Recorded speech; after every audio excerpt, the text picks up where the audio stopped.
Guys, how's everyone today? Alright, so first I would like to welcome you on board the Nautilus. My name is Brandon Dice and I'll be your tour guide for today. So before we start our tour, I would like to go through a quick safety briefing. We have 3 emergency exits. The spiral staircase at the back of the boat, the main staircase here in the middle, and the ladder here at the front. We also have live vest on board. You're gonna see it slowly coming in. This is the wreck of the Cali, guys.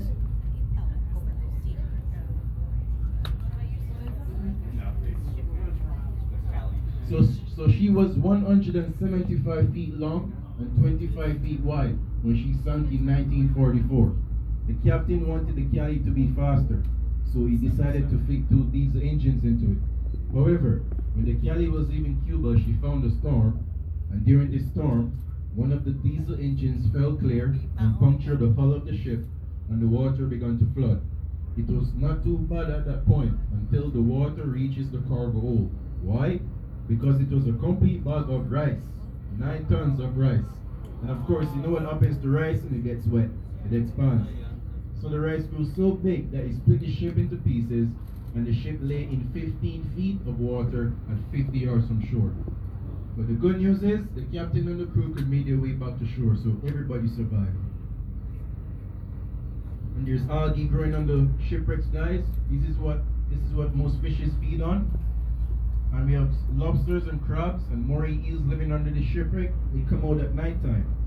So me and my diving staff, we go out at night time just to see these guys. So what you see here that looks like rocks and boulders, these are called the corals. They are also called the reef-building coral, as they make the base of most of our Caribbean islands. In fact, coral is not a rock or a plant, it's a living animal. So if you touch this coral, you will get a burn in a split second, as most of these corals here are fire corals. If you see any schools of blue small fish swimming around these corals, that's a sign of healthy coral. These fishes are called blue chromis. This is what they love, healthy corals. We never add any signs of bleached coral. That's when corals turn fully white when they're dying. So we have healthy corals all year round.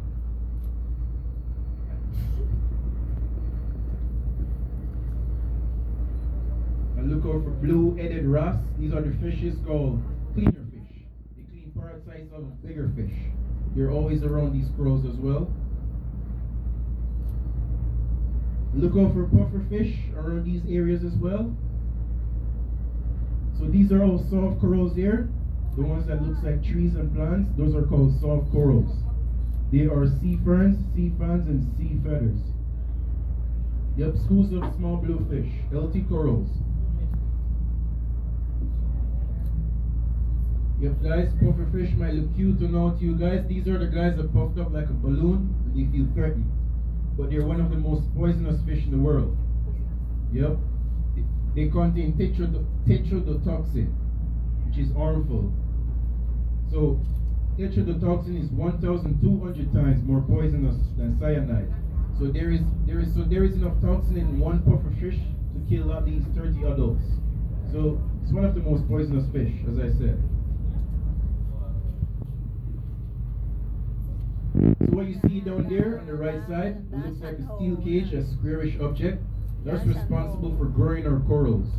Corals spawn twice a year on these steel cages, just like when flowers bloom. So they are responsible for growing our corals. You will see some on the left side as well.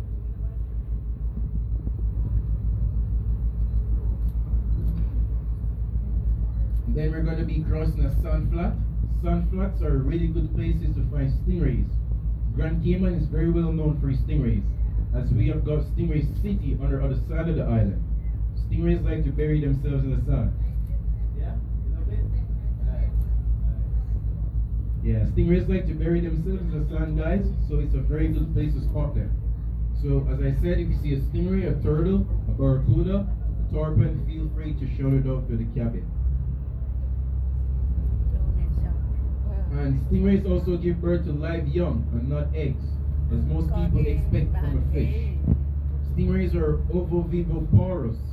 This means that the mother keeps her eggs inside her belly after they hatch, feeding the pups fluids and egg yolks to help them grow. So they usually give birth to 4 pups. once a year. It's a much bigger shipwreck. It's slowly coming in right here. You see a stingray shouted out to the cabin, and this is a very good place to spot stingrays, as I said, on the sand. And the female is bigger than the male stingray. So at Stingray City, if you kiss a female stingray, that's 7 years good luck. And if you kiss a male stingray, that's 14 years good luck. Did you do that? Did you kiss them? Yeah, I did that.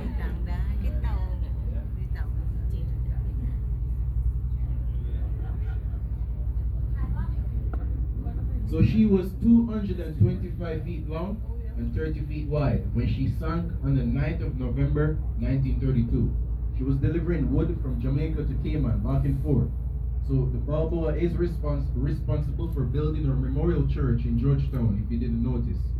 So she sank due to the biggest hurricane known to date into the Caribbean. Well, I can't tell you the name of the hurricane, as it was in 1932, and they started naming hurricanes in 1935. This hurricane sat in Grand Cayman and our sister island, Cayman Rock, for 52 hours. The winds were gusting 250 miles an hour, and the hurricane killed 109 people on our sister island, Cayman Rock. 109 people.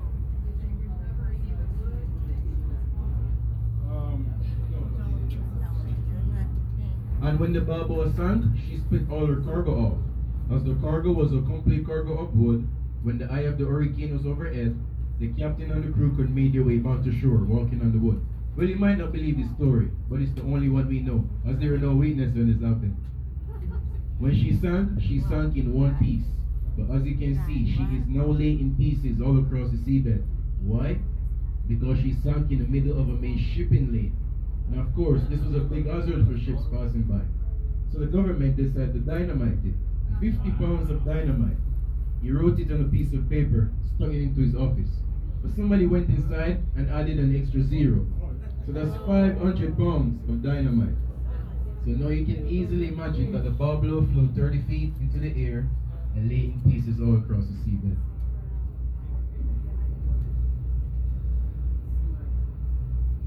And these are all soft corals, as I mentioned. All soft corals here. It looks like trees and plants.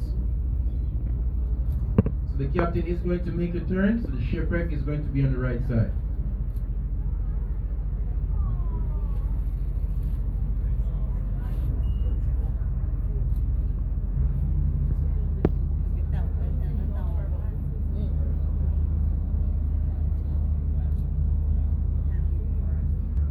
The reason why they are poisonous because they eat other fish that consume toxin-producing algae that is called dinoflagellates that live in coral reef waters.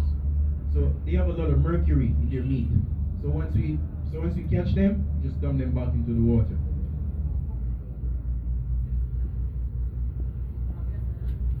And they're very suspicious fish. You never know what they're up to. So if you're swimming one day and you have a necklace on, they go for shiny stuff, shiny objects. They will think it's food, and they will come up to you and look at you for 10 minutes, and if they realize it's not food, they just swim away. Yeah, they're very suspicious. You never know what they're going to do.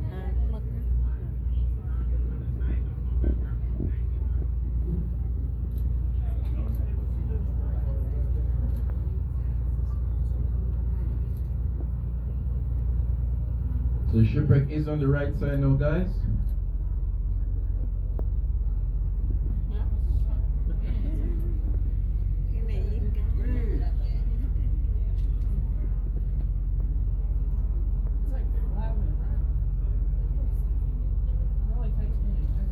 This is also a dive site as well.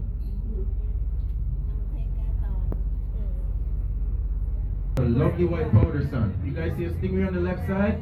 Stingray on the left side. A little one. So one single parfish alone can produce about 1,000 pounds of sand. That's about the weight of a baby grand piano. So if you're at the beach one day in the Caribbean, and you're covered from history in Grand Cayman. So as they built the Burger King in 1994, the people used to throw the rest of the food at the end of the day at the reef. So it's not allowed anymore because Cheeseburger Reef is no national park. Look at the left side, guys. Those schools of fish speeding off. And the right side as well.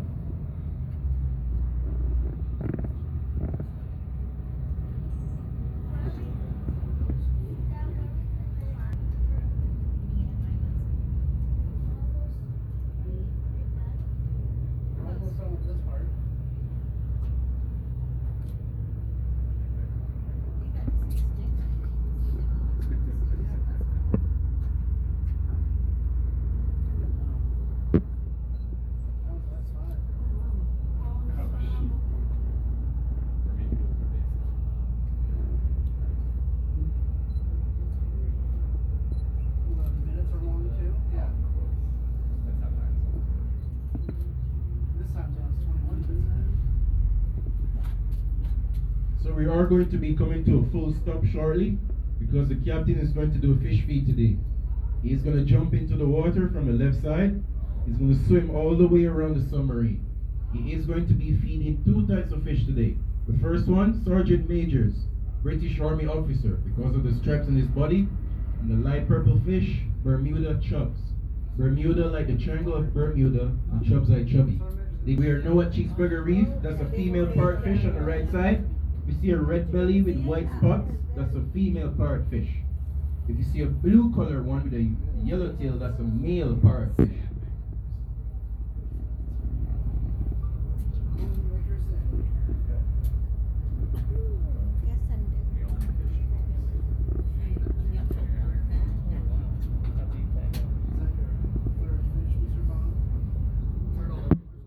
You see a turtle on the right side?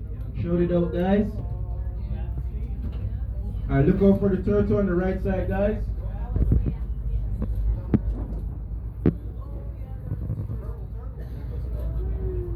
Oh, he's just down there in the sand, guys. Look out for the turtle. He's on the sand on the right side.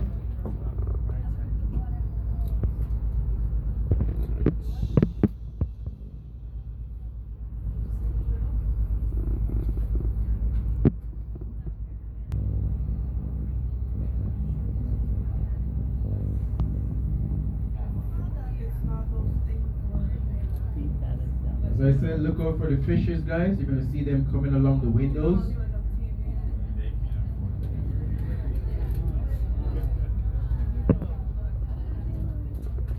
Alright, those are dories, guys. Unfortunately, no Nemos here, guys. We tried looking for them, but no Nemos. Those are blue things, or doctorfish. They're also on the fish feeding as well, but they're actually feeding on the algae that's on the submarine. See them coming along, guys? I'm going to help the captain put the submarine to a full stop. I'm going to help him put his gear on. He's going to jump into the water, and I'll be back with you guys shortly. They're waiting.